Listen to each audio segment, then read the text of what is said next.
This one question can push your child right into a predator's hands. And most parents ask it without realizing. If you want your child to come to you if they ever get caught in a sextortion scam, you need to stop saying this immediately. Stay around until the end because I'm going to show you how predators twist your words to control your child, and I'll show you the exact words you can say instead to protect them. So you've heard about sextortion predators and how they'll build a friendship with your child or a relationship based off of lust or fake a romantic interest in them to get your child to send explicit pictures of themselves. And then they'll use those explicit images against your child, telling them that, oh, if they send them money or they send them more pictures, they will stop harassing them, or they will not share those pictures with other people and their friends and family or even at school. This is a classic sextortion scam. And now they're even using AI where your child doesn't even have to send a picture for them to do that, because they can fake that they have a picture of your child when they don't. Now, typically what we tell parents to tell their kids and what you're most likely telling your kids is really, really wrong. It feels logical and makes sense, but it does not actually work.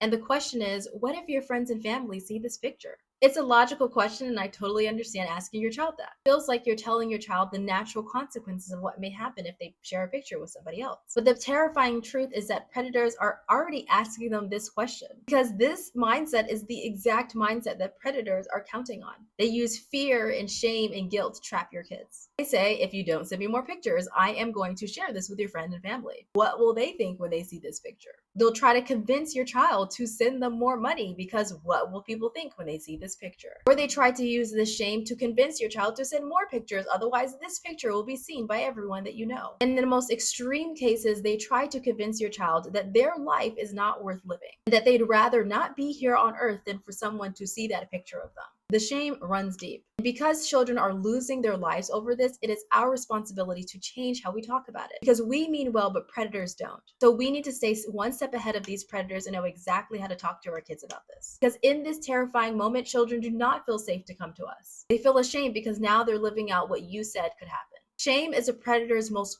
powerful tool. It keeps your child quiet, it makes your child believe that they're alone, and it drives kids to do whatever they can to fix the situation. But if your child knows deep down that no mistake that they could ever make could make you stop loving them, make you stop supporting them, and if your child understands that their value is bigger than some picture or video, they're more likely to speak to you if a situation like this occurs. Before I go into what to say instead, I want to mention this. Everyone has a 100% responsibility to make sure that a child feels safe, no matter what. I don't care what they sent. This is why self-esteem and self-confidence and a sense that I am enough is really important. Also why I recommend therapy like rapid transformational therapy or immersive peer, or just any form of therapy where your child can understand their enoughness, their worth. Your child should know that they can speak to you about anything and everything and they will not be judged. And one of the best ways to teach your kids that, hey, like mistakes happen, I made mistakes, I'm still alive, I'm still thriving, hopefully. Specifically tell them that, hey, if you ever get caught up in a scam like this, and show them the news story about a sextortion predator,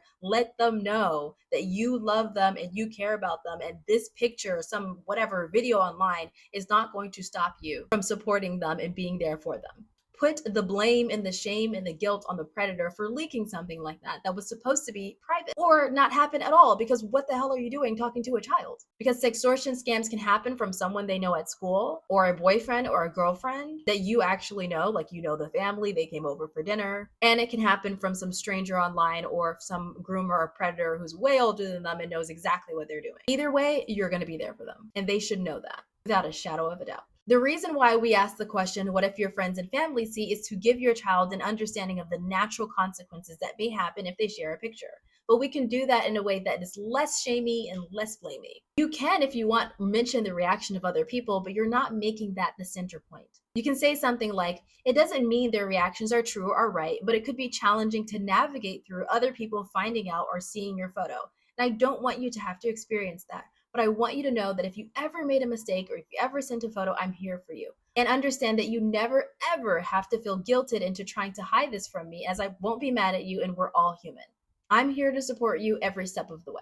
This small shift from fear to safety to you're just a human being, you can make mistakes, I made mistakes, and even telling them the mistakes that you made can help them understand that they're not alone, and that the want to connect with another person, the want to share the most intimate parts of yourself is very human and very normal. They have to know that.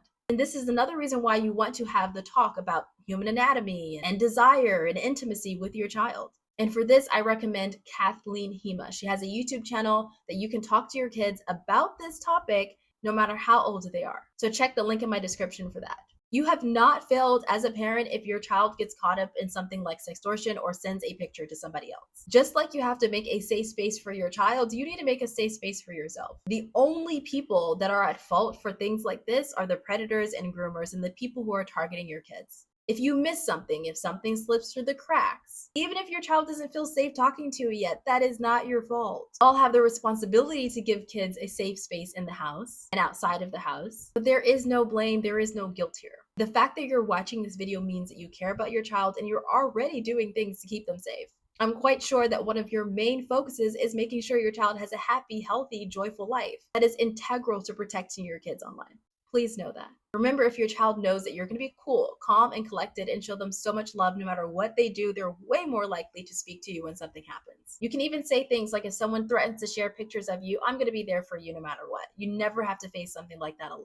And please remember that sextortion can happen even if your child has never sent a photo to somebody. We are in the age of AI and we've always been in the age of Photoshop. Things can be manipulated to look like things that they are not. If your child ever happens to speak to you about something that happened, especially like sextortion, always tell them thank you for sharing. No matter what is going on inside, thank you for sharing. Because that moment of them speaking to you is courage, is love. It's a call for help. And that means they trust you just enough to speak to you. And that is huge, no matter what they did or what they're going through. Remember that.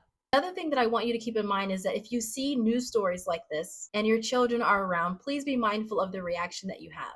Because if you have a reaction of disdain or shame or, oh my God, they should be embarrassed, or what child would ever do that, or why are they even talking to people online, your child is internalizing what you're saying. And if they ever get caught up in a situation, even slightly, they're not going to want to speak to you because they're remembering that reaction that you had to somebody else. Your child is internalizing what you say, not just to them, but what you say about other people. You have no idea what your child may be going through or even their friends are going through. If you want more step-by-step tips on protecting your kids from online groomers and predators, go check out my Protect Kids Online resource library. I list some of my favorite tools and resources to protect your kids from predators, and I have an entire guide on keeping your child safe from them. And if you want to go deeper on protecting your kids from online predators, cyberbullying, and inappropriate content, go check out my Protect Kids Online membership.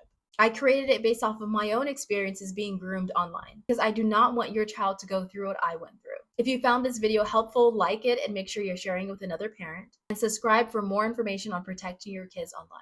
Remember, you're already doing an incredible job by watching this video, especially to the end. Your kids are lucky to have you.